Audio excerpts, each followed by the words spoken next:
everybody, how's it going? This is a get real, little bit of a chitsy. I'm gearing towards the end of postpartum depression. When it ends, nobody really knows.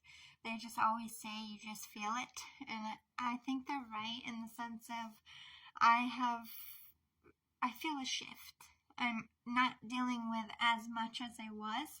I still have some things that are going to take some time to get back. But I'm a real bitch, and I don't want anybody out there going through this to feel any kind of shame or embarrassment.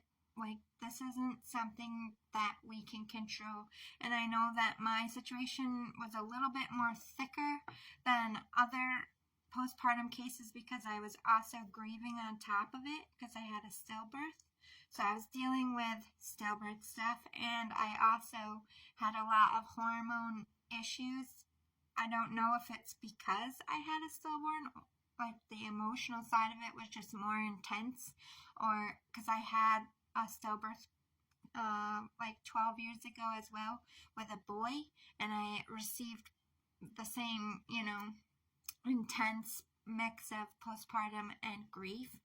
So I do think in the cases of stillbirths, I feel like there are a little bit more effects only because the grief is very, very intense, and sometimes postpartum depression gets ignored or misdiagnosed because you are grieving. But this is the difference between grief and postpartum depression.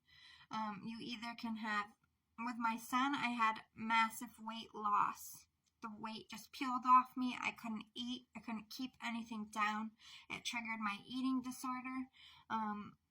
For my daughter, it was the opposite. I ate my feelings. I just kept eating and eating and eating. And I did not know until later that a part of postpartum depression is filling voids.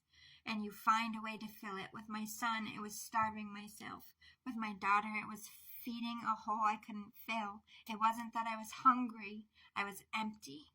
And my body just couldn't disassociate the difference. So that's what I mean by eating my feelings. That's a big thing with postpartum depression. It can go either way, or it can be both. Like, you go through pockets of I can't eat, I don't have an appetite, or then binge eating. That's also a part of it. Just as your body is coming back from having a baby, getting itself, back in order, you have appetite issues.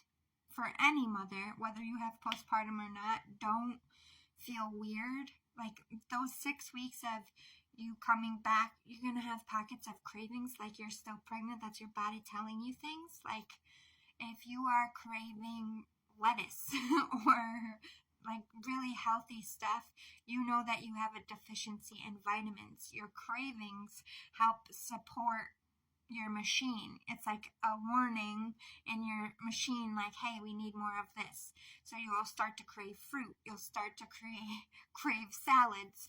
In that direction, follow it. But it can also go the other way. When you're overly eating too healthy and your body is coming back and you're producing milk, you need body fat. So you will crave greasy things. It's okay to have greasy things when you're producing milk. Is it okay to have it all the time? No, but I think your body just needs fat. And we get so hung up on losing the weight and getting our bodies back. Mostly for women who are breastfeeding, you are producing food for your child. And I know a lot of people who are breastfeeding pay close attention to their diets. But please don't skip out on those cheat days, as I call them. Don't eat it all week. But if you are, I feel like when you need more fat to produce milk, and when women deprive too much, I think you get a dip in milk production, and it also messes with your serotonin because you're depriving yourself of a fatty, that, like I said, this is very extreme moderation, but when I craved greasy things, it was because I was going too healthy, too much, and fat and sugar is actually a part of your diet. You do need a little tiny bit of it. Don't go full healthy and don't harping on the weight, harping on how you look is a huge part of postpartum depression. Nitpicking is a huge part of postpartum depression. You nitpick your job, how you do your job, your relationships, what kind of friend am I? Am I teaching my kids? Am I a horrible mother? Am I a horrible friend? Am I a horrible daughter? I think over and over and over and over and over again about the mistakes I made, and I grade and berate myself. Postpartum depression. Your brain is like a glitch, like when you're trying to type on your computer screen and the screen keeps, and then it goes right back to the same screen, and it goes back to, it's misfiring. When what you really are thinking, something is off about myself and I don't know what it is, so I'm trying to find what is off about myself in everything. And you just keep looking for it because you need help. You need to sit with a counselor and talk about your feelings, write your feelings out. There is nothing wrong with saying, I have postpartum depression. It does not affect what kind of mother you are or what kind of woman you are. This is a scientific imbalance in your hormones and your mental capacity. Because you are a machine, your body went through a trauma, even though it's a beautiful gift. Birth and carrying a baby is a trauma to your body. It is okay to admit that you feel not yourself anymore. That's a huge part of postpartum depression. I don't know who I am anymore. I'm just a mom. That's all I am. Just the machine that spits out babies and pumps milk.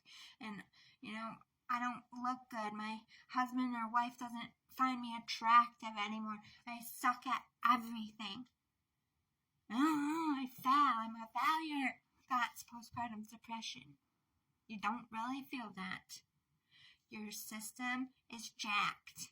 And only a psychologist can walk you through it, because my feelings will not be the same as yours. We just genuinely have the same clicks, like berating ourselves, being overly critical, mood swings, depression. I experience hair thinning. Like, I have my hair up and a lot to do with it, but like around my ears, all thinned out. It will grow back.